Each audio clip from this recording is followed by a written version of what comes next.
Dr. Chiranjeev Kathuria is a 38-year-old Republican from Downers Grove, a doctor as well as an entrepreneur. Dr. Kathuria co-founded several companies, including MirCorp, which helped send the first citizen explorer to space. He is a graduate of Brown and Stanford universities. Matthew O'Shea, a Democrat. He's 44 years old and the mayor of Metamora. He was a Republican until this race. He switched parties and now is running as a Democrat, saying he did not leave the Republicans, they left Middle America. Stephen Rauschenberger is the state senator of the 22nd District. He lives in Elgin. He's the assistant minority leader of the Illinois Senate. The 46-year-old is married with 2 children. Vic Roberts, a Democrat. He is 71 years old and a retired coal miner in Taylorville. He wears his coal miner's hat as a symbol, he says, of the working class. Now retired, Roberts worked at one time as a farm laborer, a hay hauler, and in a coal mine. Republican Jonathan Wright is the assistant state's attorney in Logan County, Illinois. He lives in Lincoln, and he was the state representative for the former 90th District in Illinois from June of 2001 to January of this year. The 37-year-old Wright is also a deacon at the Park Meadows Baptist Church. He lives in Lincoln. Now, certainly we wouldn't want to take a guess as to who, but between now and the primary mid-March, some of these candidates may decide to not continue, and there are others who may throw their hats into the ring. So it's fluid at this point. It's going to make an interesting campaign season. I know you think they're all interesting, but they are. And now we're ready for our final round, beginning this time with a face-off between the Democrat, Mr. Hynes, and the Republican, Mr. Oberweis. Gentlemen, please approach the podiums.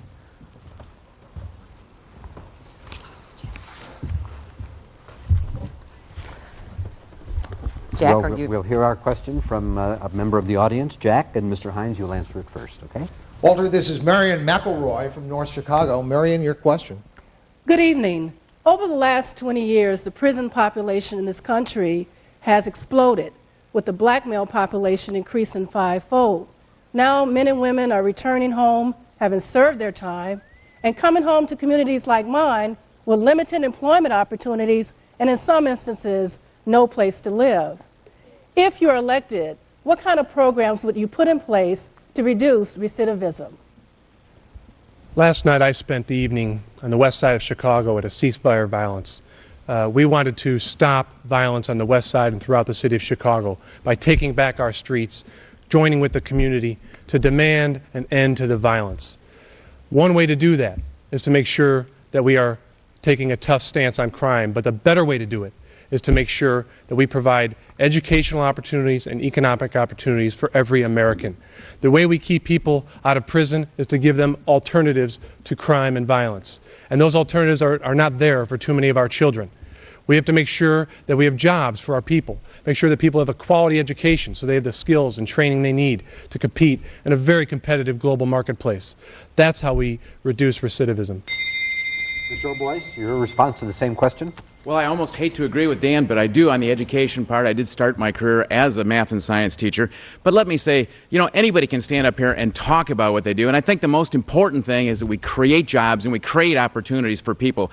I've done that in the real world. I've built a company from 50 employees to 1,000 employees. I built another company from 1 employee to 400 employees. If people have jobs, if they have opportunities, they become a part of the system, we can work together and make things happen. And that's precisely what I've done in the past, not just talk about it, but done it. And I've been out in the neighborhoods, I've visited people, I understand those problems, I've talked about those problems, and then we've solved some of those problems together.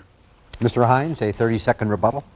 The problem is that the Republican Party that controls Washington has been responsible for the loss of 3 million jobs in this country, most of them in the manufacturing center, mainly here in Illinois, 200,000 jobs lost. And all we hear out of Washington are more tax cuts for the wealthiest in society and bad trade agreements for our workers. We need an economic plan in this country that's going to put people back to work. I believe America could work again if we can get our priorities straight and make sure that we have an economic plan that works for every American. Mr. Oberweis? Well, Dan, here we go again. We've heard this rhetoric before and not reality. The reality is Nobody has figured out a way to eliminate economic cycles. There are always recessions. And so when you look at it at the point of a recession, certainly some jobs are lost. They've always been lost in recessions. But in fact, the stock market is indicating the economy is turning around. Things are looking better. We're starting to see jobs. Productivity numbers have been terrific. And those numbers can't keep on getting better without companies beginning to hire. Companies are beginning to hire. The economy is improving. And I think by next year, it's going to be looking very good. Gentlemen, thank you. Please return to your seats.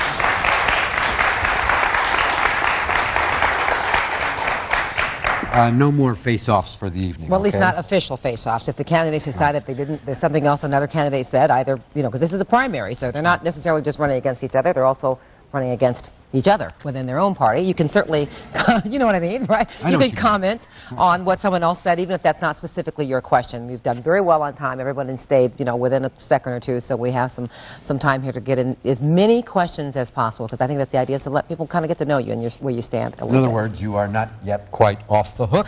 There's one more round. First question in this round goes to Miss Nancy Skinner, and it is, some critics call the Patriot Act an overreaction to the threat of terrorism.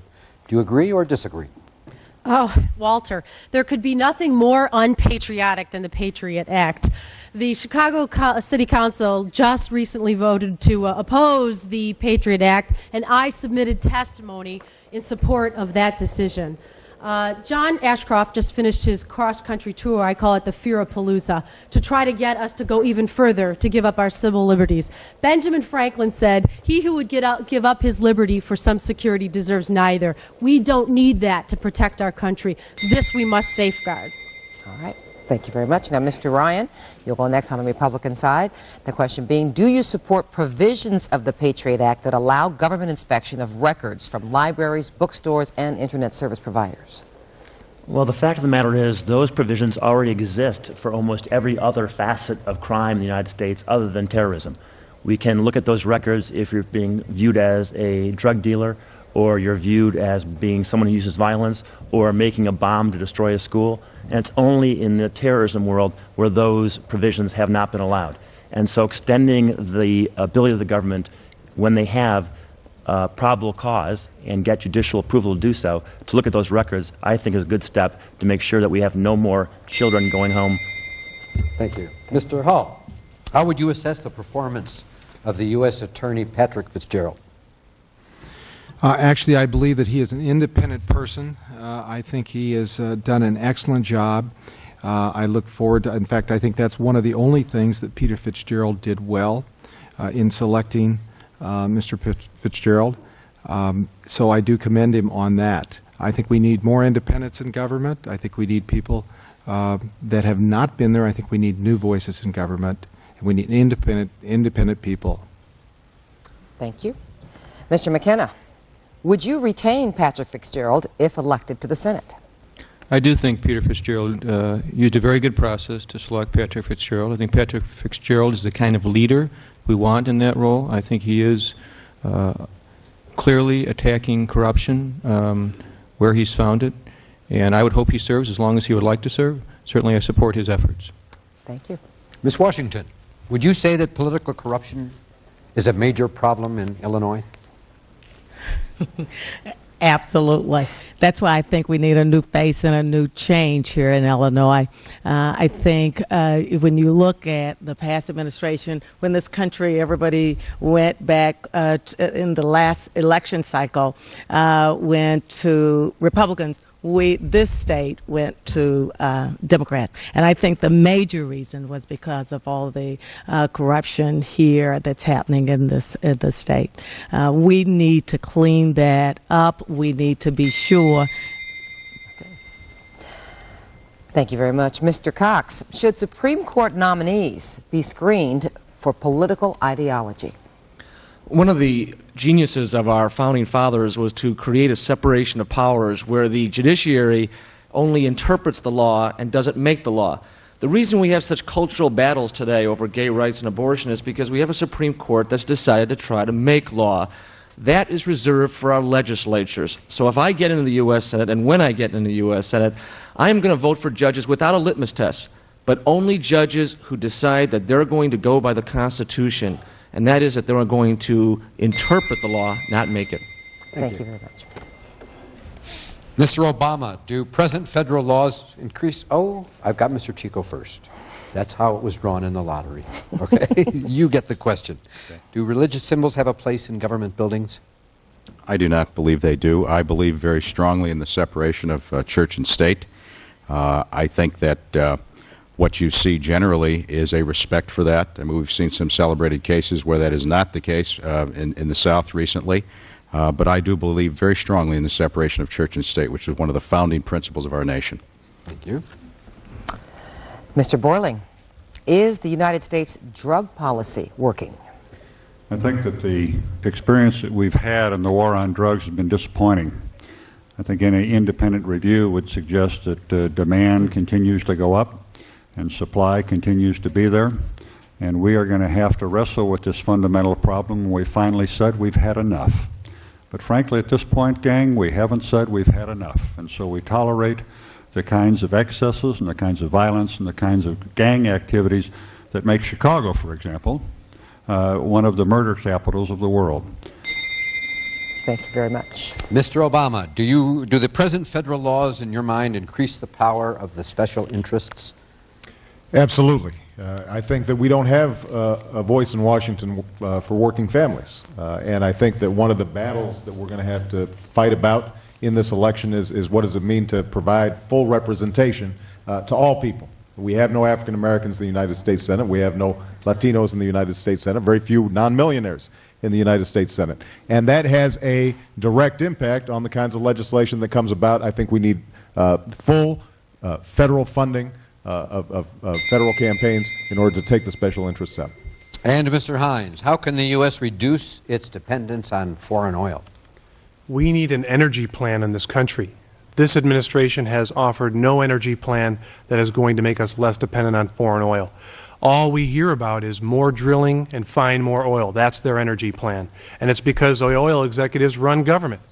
We need an energy plan that's going to make us more independent. We're going to use the resources we have right here in Illinois, coal and ethanol, soybean, diesel fuel. We need to be able to invest in energy resources that are both renewable and also abundant. Thank you, sir. Mr. Oberweis, is the cost of television advertising driving the money chase in politics? Well, it's certainly true in Illinois that the cost of advertising in the Chicago market is exceptionally high, and I think that is a serious problem. It does prevent candidates from getting involved. However, having said that, this is an open society. This is a society where we have to have rights to express our opinions, and the Chicago media market becomes very important for this type of race. I don't know of any better solution than to allow people to go out and compete. Thank you. Ms. Skinner, should utilities be more tightly restricted? Absolutely. As we have seen from this latest blackout, deregulation was a bad deal. What's going on in California? This was Ken Lay. These were these energy companies that gouged the situation, the residents of California, to the tune of $40 billion. President Bush and Dick Cheney supported that nationally. When Gray Davis asked for price controls, they said, no, that won't solve the problem. But it's exactly what did solve the problem. We need to invest in our infrastructure and re-regulate those industries. Thank you very much. Mr. Ryan, how can you protect United States workers from low-cost foreign competition? Well, I think there'll always be low-cost foreign competition. And the question is, what tools can we use to make sure that our workers are not competing against the lowest wage worker anywhere around the globe? And the way to do that is to make sure that they have a high-quality education so they can compete not just with their brawn and their hands, but with their mind. And on that basis, I think most Americans will win. Thank you. Mr. Hull, should the U.S. move to alternative fuels? Yes, they should. There are a number of reasons that we should. First of all, they create jobs if we invest in renewable fuels. Second of all, it improves the environment. And third, it improves our security because we have less of a dependence on foreign oil.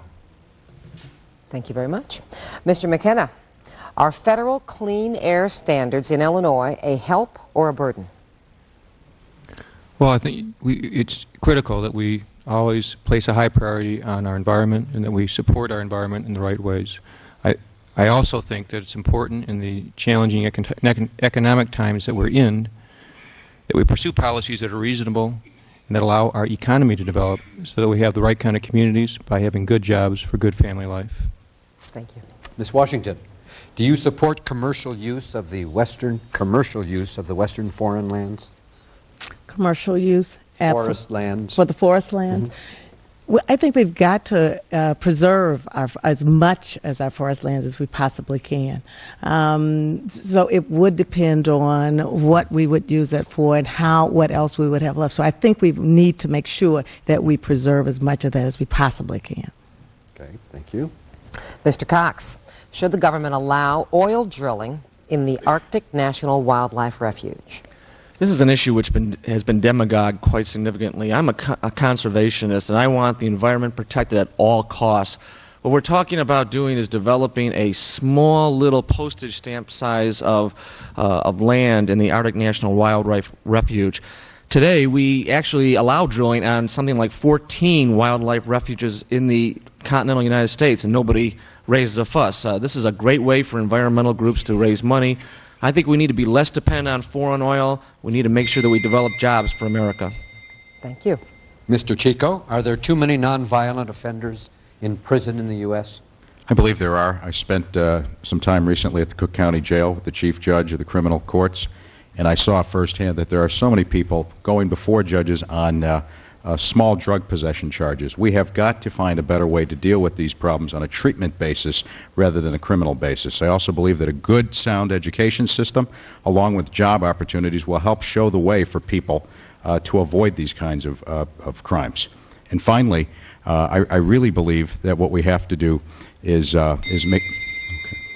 Finally. Mr. Borling, do you support the elimination of capital punishment? No, I don't. I think in certain heinous crimes and where the body of evidence is substantial and incontrovertible, that ultimate payment is required. I know, again, that people on both sides of this issue argue vociferously, but in the end, that's where I come down. Okay, thank you very much. Mr. Barack Obama, would you vote to abolish mandatory minimum jail sentences?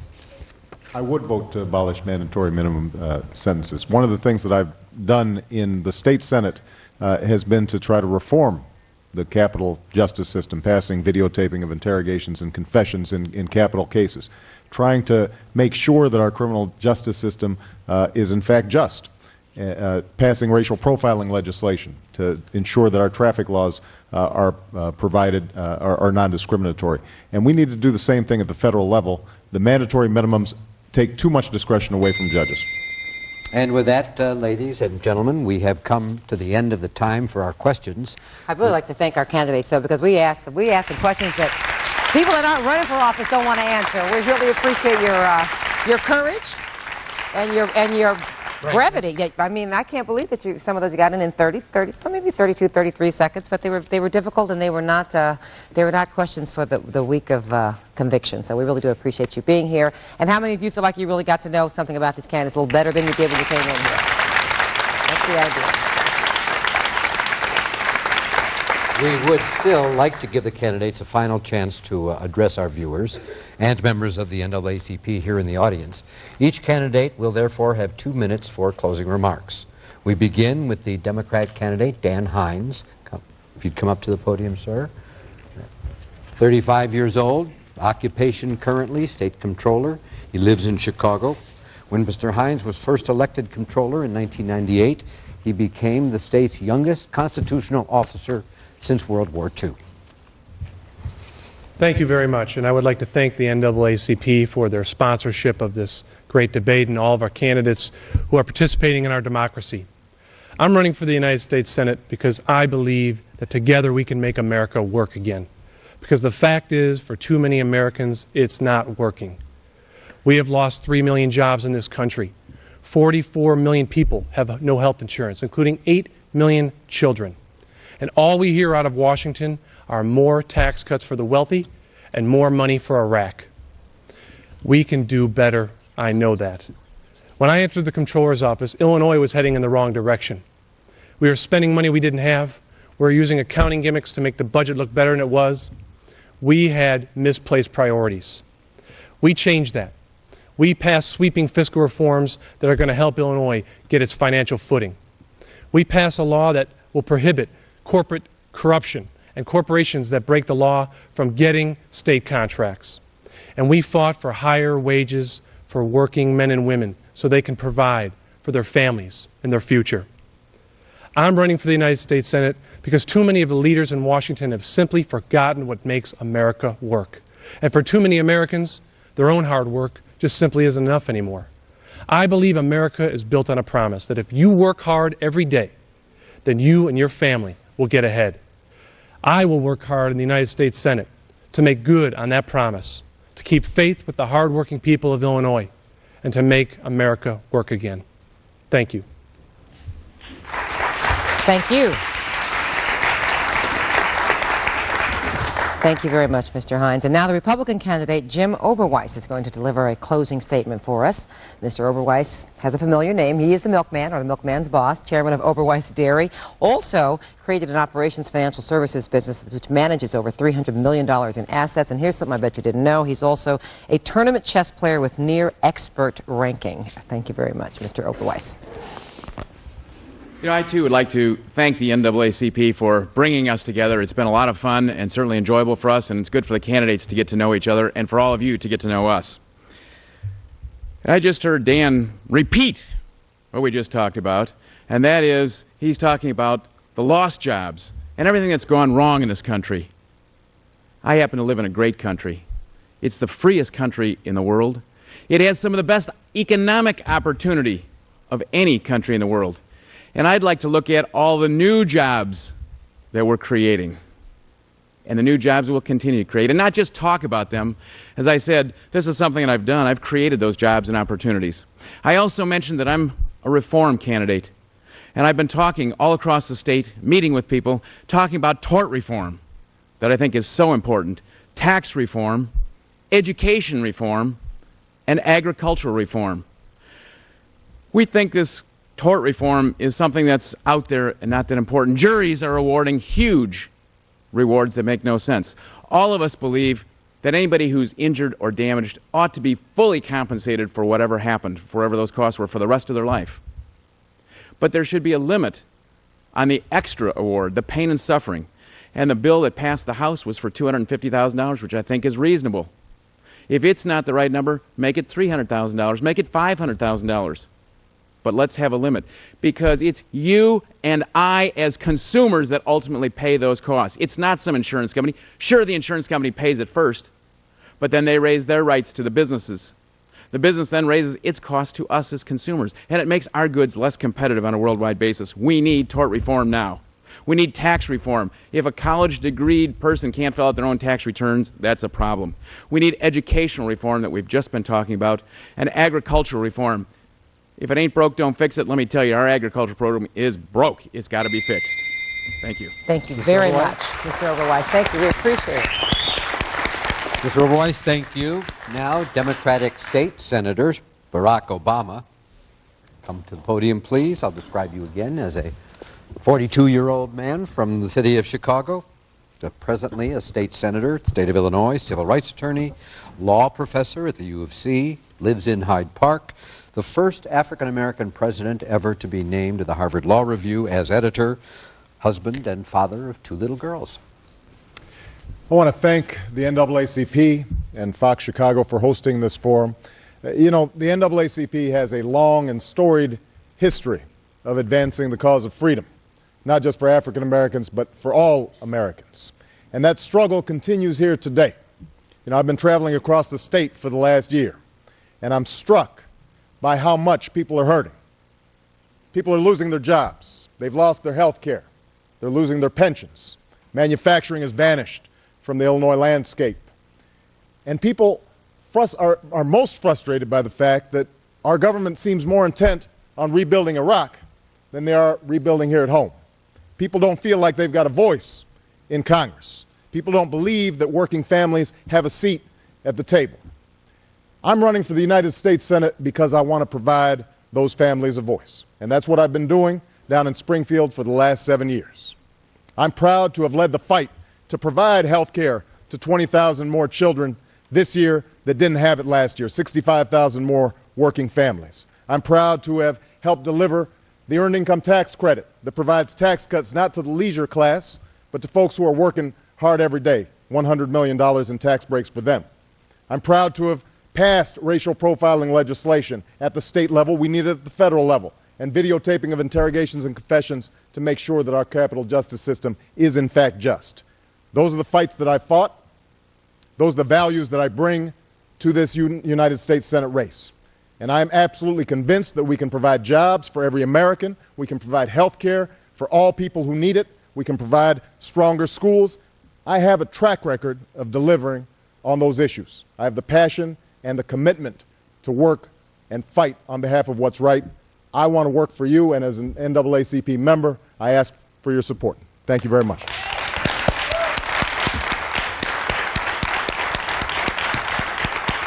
Mr. Obama, thank you.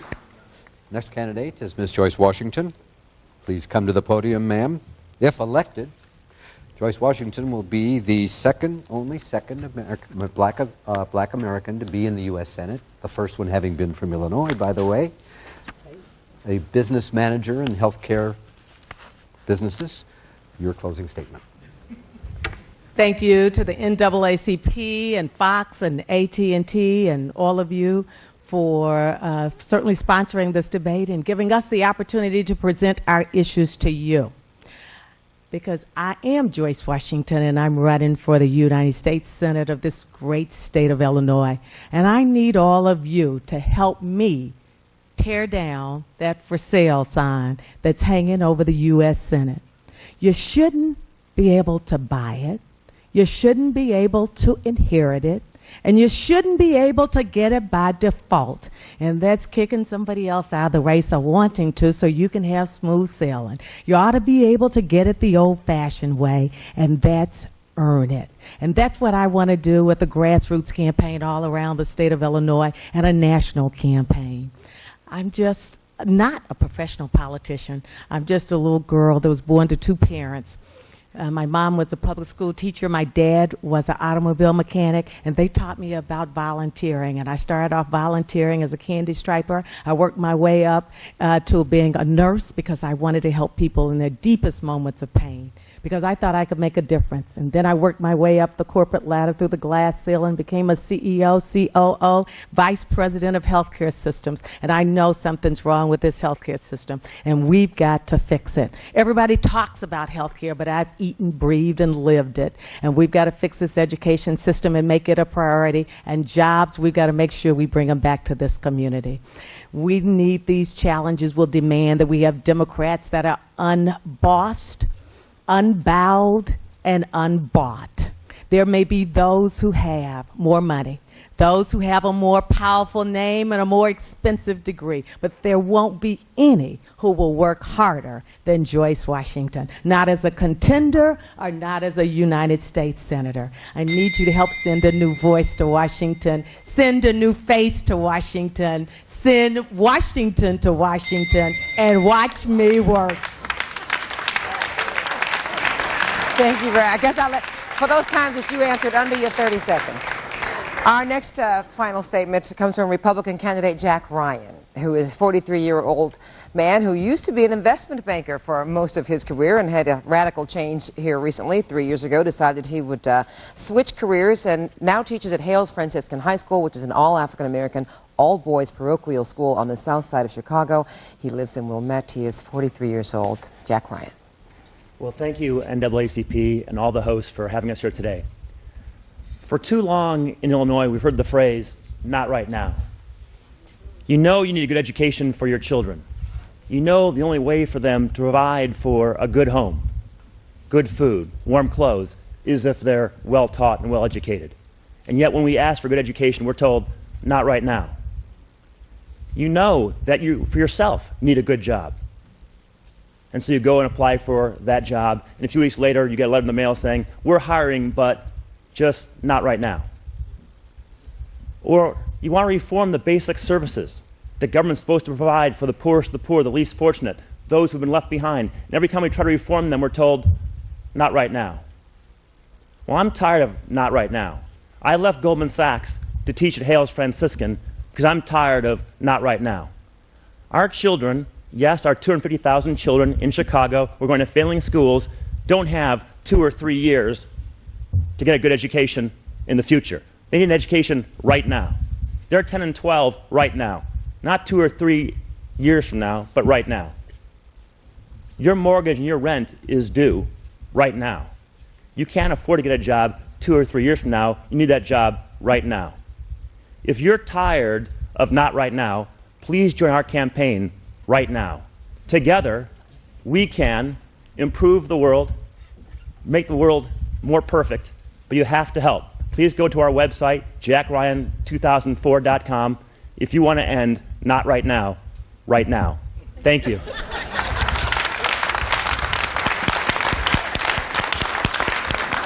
Well, right now it is Gery Chico's turn. 47 years old, former chief of staff to the mayor of our great city right now. Gery Chico is a lawyer. He also was president of the Board of Education. And if elected, he will be the first Latino to serve in the U.S. Senate in more than 30 years. Thank you very much, Walter. Right now, I would like to thank the NAACP. I, too, am a member. I've worked with the NAACP for a number of years. Just this morning, I spent time with Iris, Diana Horton, and Willie Lawson talking about real issues, but more importantly, real solutions to those problems. I'd ask people to look at me as they would anybody applying for a job. Look at my entire resume. Please, look at my time as Chief of Staff for Mayor Daley of Chicago, where we revitalized this city by rebuilding its neighborhoods. Look at our time at the Chicago Public Schools, where together with Paul Vallis, we put that school system on the right track, Jack, and I'm proud of what we've done. It's not finished, but it must continue. Student achievement's higher than it's been in a long, long time. There's financial stability, there's labor peace, and the buildings have never been in better shape. But what those things give me more than anything else is a base of experience that informs solutions to problems. Let's not just describe the problems for voters. Let's talk about what we're going to do once we get there. We have offered up original proposals for things like improvement in the quality and number of teaching in this country through our TI bill, where we offer to pay the tuition of anybody that agrees to teach for 5 years or more. We've said that the federal government ought to help fund school construction, not sit by the wayside and say that 1,000 Iraqi schools should be funded while Chicago schools and schools throughout Illinois go wanting. We have said that if you want to put people back to work, use this country's federal infrastructure program on transportation to rebuild our roads, bridges, and mass transit facilities. What are we told? We can't do it now because the Iraqi bill and the deficit is too high. I want to ask for your support to work on real solutions to real problems. And I appreciate your support on March 16th. Thank you very much. Thank you very much, Mr. Chico. Certainly a familiar name to anyone who's been in Chicago and have many children in public schools, but also tonight we have some people who may not be such a familiar name, at least not in politics, and we'd like to welcome one of those right now from the Republican side, Mr. Andy McKenna, Jr., who is a businessman, the president of Schwartz Paper Company, lives in Glenview. He has 4 children. He's been married for 23 years, and I'll give you a medal for that one right there. We appreciate that. He is a director at the Rehabilitation Institute of Chicago and on the board of directors at the Field Museum. We appreciate your closing statements. Thanks, Robin, and thanks to the NAACP and to all of our hosts this evening. It's been great to be part of this program. I am a candidate for Republican nomination for the United States Senate, and I chose to become a candidate because I care deeply about the future of our children's generation. You know, we live in times of rapid change, and when you live in times of rapid change, you need to be clear about your priorities. To reflect on our change, think about our experiences that morning of September 11th. In a moment, 2 towers of commerce became a terrible human tragedy. Yet in just a few minutes more, we saw right before our eyes the reality of American heroism blossom there on our TV sets. People in New York and Washington and Pennsylvania, throughout this country, dropped what they were doing to care for their neighbors. Some even gave their lives. Ladies and gentlemen, I believe deeply in the goodness of the American people. We do not need a government that is there to make us good. We need a government that is there to serve us as we pursue what we know to be good. I know good things we can achieve here in Illinois, and I've heard of these good things as we traveled across this state. Let's create jobs in Illinois. Let's make it a state where we're going to export products, not jobs. Innovation gets us there. I want a tax credit for small businesses. If they invest in technology that creates a new job, let's support that. Let's invest in new ideas that will bring jobs here. Let's buy American. When we provide foreign aid to our allies, we demand that they spend those dollars here in this country. When we send taxpayer dollars to Washington, I'm going to demand that they spend those dollars here in Illinois. Let's get rid of these frivolous lawsuits. Let's achieve tort reform.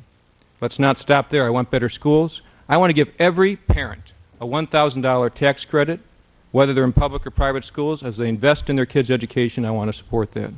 Folks, we can build a great community. We can build a great future together. Join with me in this effort. Walk with us as we go forward. Go to our website, joinandy.com. Thank you for this evening. Take care.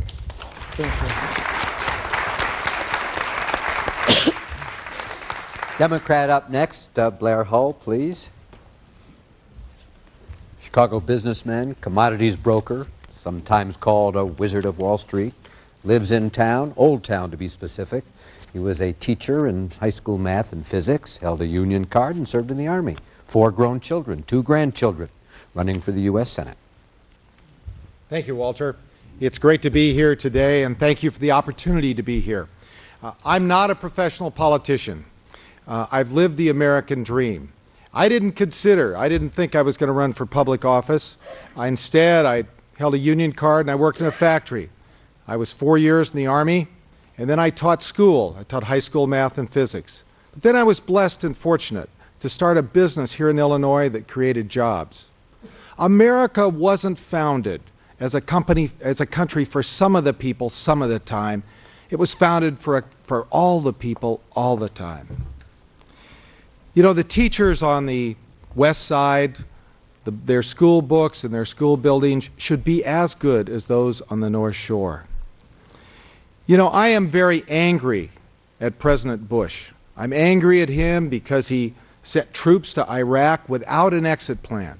And I'm also angry at him because he's spending $88 billion to rebuild Iraq, when our schools and our hospitals are woefully underfunded. I want to go to Washington to work side by side my campaign chairman, Congressman Bobby Rush, to fight for equality for all Americans. Throughout my career, I was able to solve complex problems in unique ways by challenging the status quo. And you have done the same thing. Together we can do that in Washington. And we can fight for equality for all Americans. Much more needs to be done.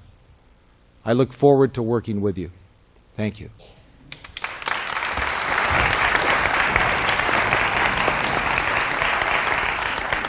Thank you very much, Mr. Hull.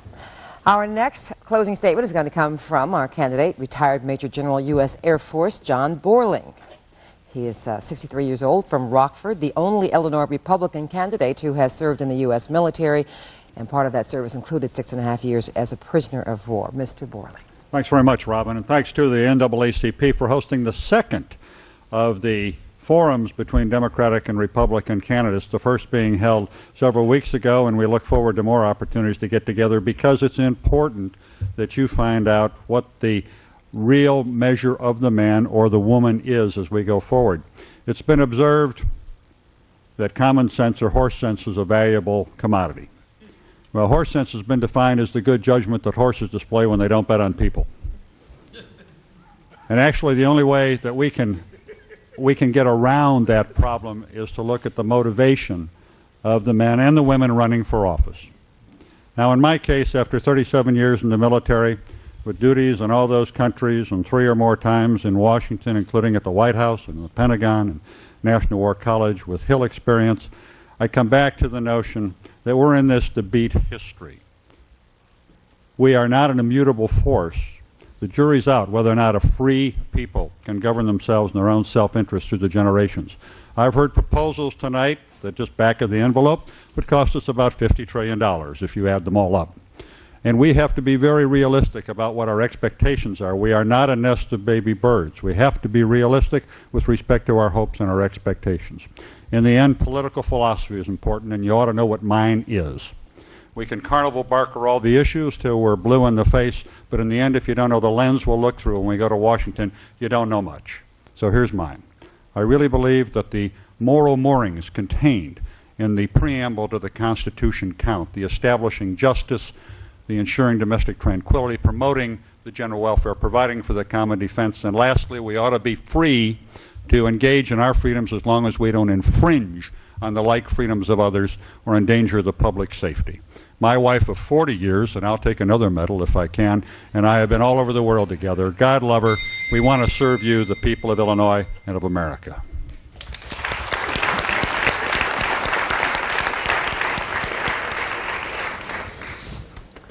Our Democrat candidate, Nancy Skinner, a talk show host, a political analyst on CNN and Fox News Channel and MSNBC. Her career was first in litigation support. She, in fact, received a presidential award for her work helping to rebuild flood-stricken communities in the state back in 1993. Your closing statement. Thank you, Walter. First, let me say this. Media and message matter. The special interests that have taken over the Bush administration in this country have been so successful because they have mastered the media and the message. I have spent my entire adult life working on progressive causes. I spent many years working on the environment, both locally to help rebuild communities in downstate Illinois after the floods of 1993, and on issues that affect the whole world, like global warming. But when I realized how important media and message were in shaping public opinion, I determined to get my voice out there. And I am proud to say that I am now the most widely heard Democratic voice on talk radio, on 360 stations across the country with 6 million listeners each week. I, for years now, have been winning the TV debates against the likes of Bill O'Reilly and Sean Hannity and Joe Scarborough. But millions and millions of people listen to Rush Limbaugh.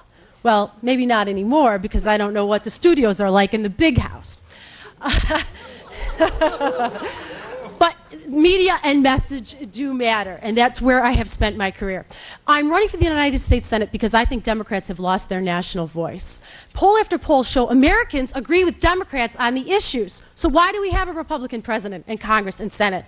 Because we have not mastered the media and the message. In national politics, it's not enough to have ideas. It's certainly not enough to have millions of dollars or lots of political connections.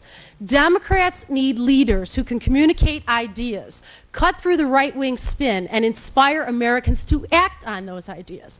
That I have done.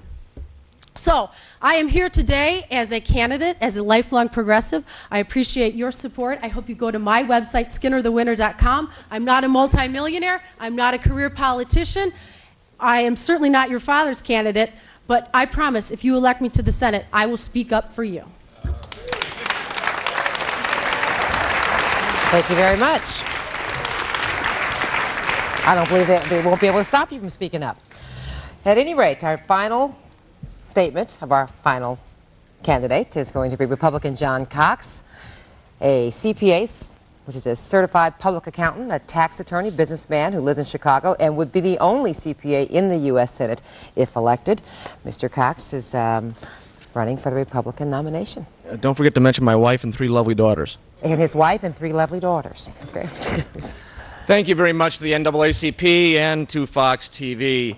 With all due respect to Blair Hull, I have lived the American dream, a Chicago version. I grew up on the south side of Chicago, born of a single mother. I know what it's like to struggle. That doesn't make me better than anybody else, but it does give me a perspective shared by 99% of the people of Illinois. I gave back along the way while building my businesses and making a success of my life.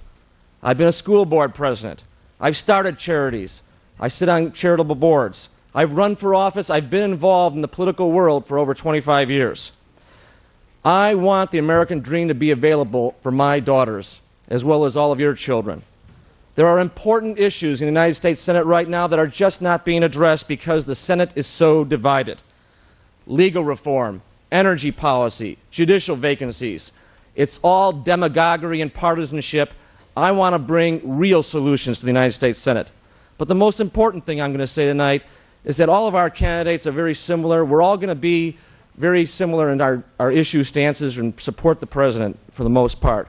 but I'm the only candidate who is going to stand up for all of the people of Illinois and oppose the cronyism and corruption that is the expansion of O'Hare Airport.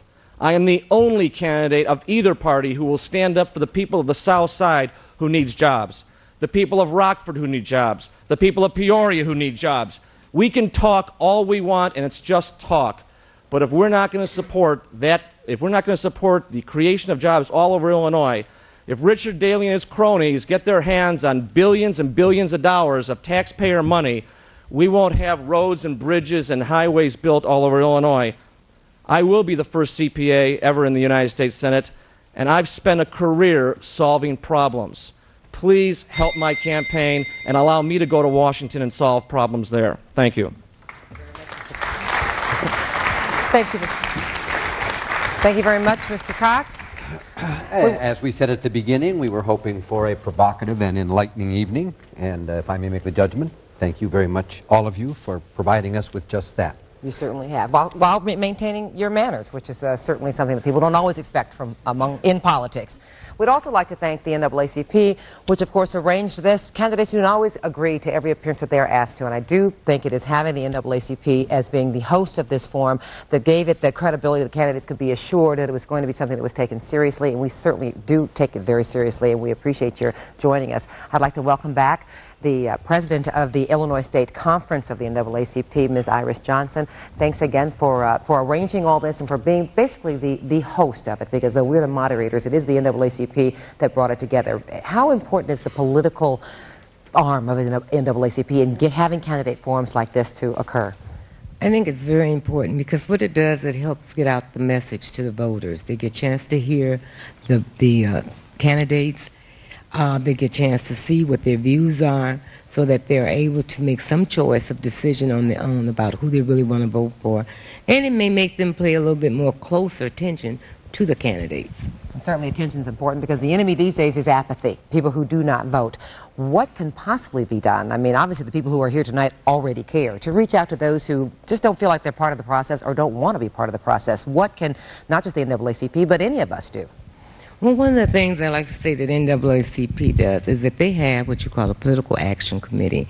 And that committee is to reach out to the community and educate the community on voting and who the candidates are and why it's important to go out and vote. And do you recommend a particular candidate? For instance, out of this forum, will you say, we think you should vote in the primary for candidate A, Oh, B, or no, C? we can't do that. We're a nonpartisan organization, and therefore all we try to do is really put the information out there so that we can allow the citizens to make their own choice freely. I think thank you. That's an important point. Allowing us to help you do that. I would like to thank Ms. Johnson. I would also like to thank Robin and Walter Jacobs for really being a part of this and helping us with this. I've truly enjoyed being here. And also... You're not allowed to say that. Just kidding. And also, truly, I'd like to thank AT&T for being the sponsor to make this all happen. You've covered all the bases. That's right. Thank you. Thank you very much. Now let's to perhaps add a dollop of subjectivity to our objectivity tonight, our chief political correspondent. Well, Walter, Pretty I thought it was very impressive. I was very impressed with all 11 candidates. And, you know, there's always a risk, I think, that we run with this sort of forum in which it comes off more as a game show than it does as a test of political knowledge, and I think somehow we got by that tonight. Well, sometimes we got some substance. You have to make it into a game just to get people interested in it, and it's very hard to cover a wide range of subjects with so many people. I do think that. Is there any other way to get people interested in the process? I mean, we have a lot of serious and very interesting and interested candidates. Sure, people should care. Sure, put it in prime time in place of what's in prime time, We're isn't very likely. Prime time tonight. No, but I thought we really did catch some of the differences from people in both sides, both parties. Well, what was unique about this, in my mind, and I mentioned it earlier, is that we didn't confine it to one party, and we didn't ask all the candidates to answer the same question one after the other. I think that was very important. We got a taste of what a candidate was feeling on issues all across the board. And we didn't set you up to fight each other necessarily either, because that makes for good TV, but not for good information. So. And I hope you will agree. Maybe you're too modest to agree, but I think each one of our candidates acquitted him and herself beautifully. It's hard to answer questions about the economy in 30 seconds, but you managed to do that. And we certainly thank you. And we'd like to thank those who came up with the questions at the Abraham Lincoln Center for Presidential and Political Study. It's a long name, but they came up with some great questions, and we want to thank them for their help and thank all of you who joined us this evening at home as well as in our studio. And which of course includes the NAACP Illinois State Conference for sponsoring this unique forum. Thanks to the NAACP members who joined us, and to all of you who watched from home. And we've already thanked you, candidates endlessly. We'll be thanking you through March. And with that, we say good night.